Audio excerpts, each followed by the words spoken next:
করছিস তুই ফোন নিয়ে দৌড়ে দৌড়ে? আরে বড়দা মানে জানতে পারলো কিনা বুঝতে পারছি না। ফোনে পাইনি জানিস, কালকে নট রিচেবল ছিল, একটা মেসেজ করে রেখেছিলাম। টাকা জোগাড় কিছু হলে? না আমি তো সেটা নিয়ে ভাবছি কীভাবে কি জোগাড় করি বলতো। আমার কি মনে হচ্ছে জানিস কি? রাজলক্ষ্মী না একটা কিছু সমাধান বের করবে। দেখ এতদিন আমরা যে যে সমস্যায় পড়েছি তো ঠান্ডা মাথায় সব কিছু সলভ করছে, এই সমস্যাটাও সলভ হয়ে যাবে। এই সমস্যাটা কিন্তু অনেক বড়। হ্যাঁ এটা অনেক বড় সমস্যা। আমার অনেকটা দেরি হয়ে গেল। কেমন আছে রে ছোটকা?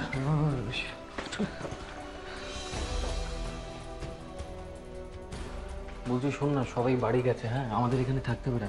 এই আমাদের এখানে থাকতে হবে। এই বলছি টাকা টাকা পয়সার ব্যাপারটা কি হলো? না রে কিছুই হলো না, আমি আরো তো কথা বলছিলাম কি করে কি করা যায়, কিছু বুঝতে পারছি না। এই ওষুধগুলো একটু তাড়াতাড়ি নিয়ে দেবেন। হ্যাঁ সিস্টার এখন কন্ডিশন কেমন? ভালো নয়, আপনারা তাড়াতাড়ি টাকা জোগাড় করুন। যত অপারেশন করতে দেরি হবে তত পেশেন্টের অবস্থা ক্রিটিক্যাল। না না আমরা করছি, আমরা কিছু টাকা আছে তোর কাছে?